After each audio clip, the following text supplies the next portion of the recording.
Hello students. Last lecture में हमने Jane Austen की बायोग्राफी, उनकी personality, characteristics and writing style के बारे में डिस्कस किया और आज की वीडियो में हम डिस्कस करेंगे Jane Austen as a novelist. Jane Austen को लिखने का शौक़ था। वो कोई अपनी कमाई के ज़रिए के तौर पर राइटिंग को नहीं लेती थी और उनकी परफेक्शन पर उनकी बहुत तारीफ़ भी की जाती थी। जैसे कि अगर हम बात करें तो मैक्यूले ने अपने एक जर्नल में लिखा कि I have now read once again all Miss Austen's novel charming they are.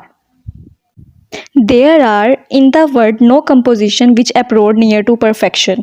She is perfect because she never strays outside the material and method of her art. Students, अब बात करते हैं जेन ऑस्टन के themes के बारे में और वो कैसे जेंट्री क्लास के बारे में लिखती थी। कहा जाता है कि वो अपने नॉवेल्स में जेंट्री क्लास के बारे में बहुत ज़्यादा लिखती थी क्योंकि वो जेंट्री क्लास से ही बिलोंग करती थी।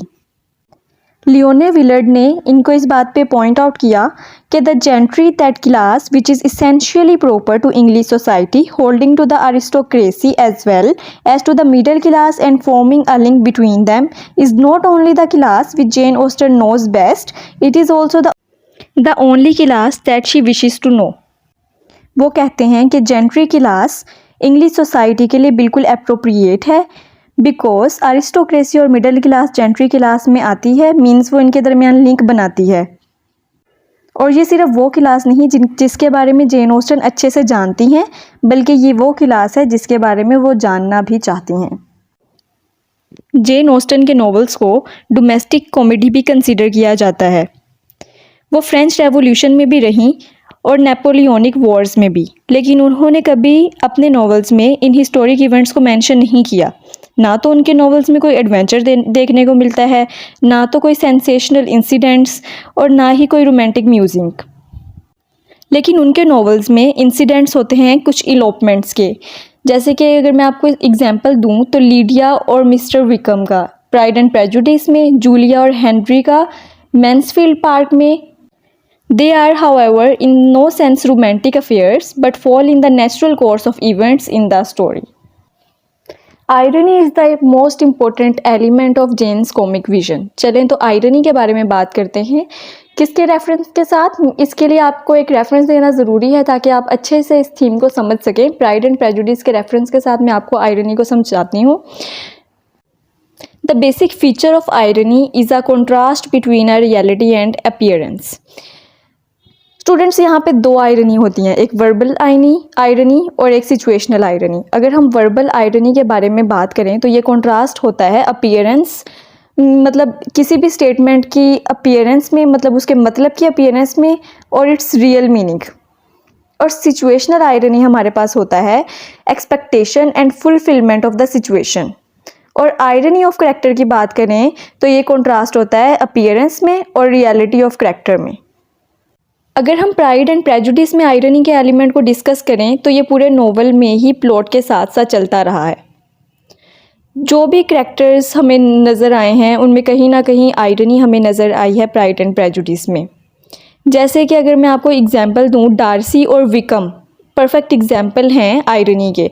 जैसे कि अगर हम बात करें कि एलिज़ाबेथ की, जिसने डिस्क्राइब किया विकम को ये कह के the most agreeable man I ever saw, और डार्सी के बारे में कहा the last man in the world whom I could ever be prevailed on to Mary.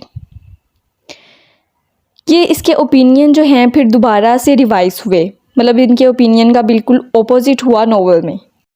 और इसके अलावा इसी नोवेल का मेन कैरेक्टर डार्सी, जो कि फर्स्ट साइट में एलिज़ाबेथ को देख के कहता है कि not handsome enough to tempt me, और बाद में उसको डिस्क्राइब करता है as one of the handsome women of my acquaintance. मतलब इस तरह इनकी जो स्टेटमेंट हैं या करैक्टर्स जो हैं उसमें ऐसे वक्तन फ़वक्तन आयरनी आती गई।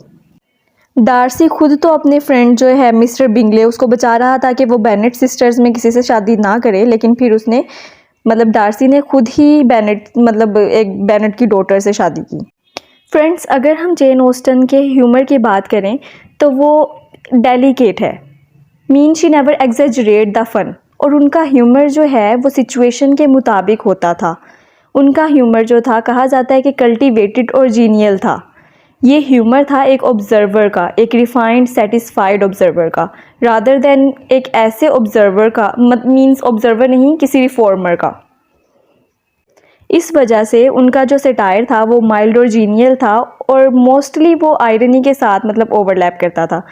जैसे कि अगर प्राइड एंड प्रेजुडिस में से लीडिया की स्टेटमेंट लें, that she suggests to her mother that the family visit her for she can get husbands for her sisters easily there।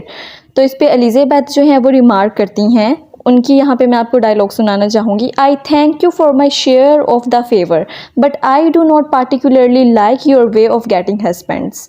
तो मतलब उनका जो ह्यूमर होता था वो इस तरह डेलिकेट और जीनियल होता था।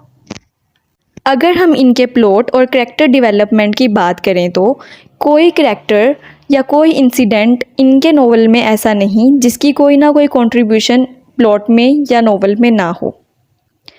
इनके नोवेल जो हैं वो ड्रामेटिक नोवेल होते हैं जिसमें करैक्टर और प्लॉट का बहुत बड़ा कंट्रीब्यूशन होता है।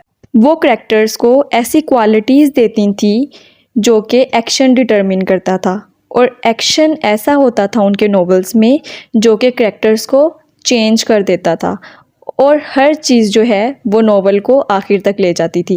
प्राइड एंड प्रेजुडिस में जो प्राइड था डार्सी का और प्रेजुडिस थी एलिज़ाबेथ की, वो राइज हुई एक्शन के साथ साथ, और फिर जो है इसमें एक कंप्लीट चेंज आ गया।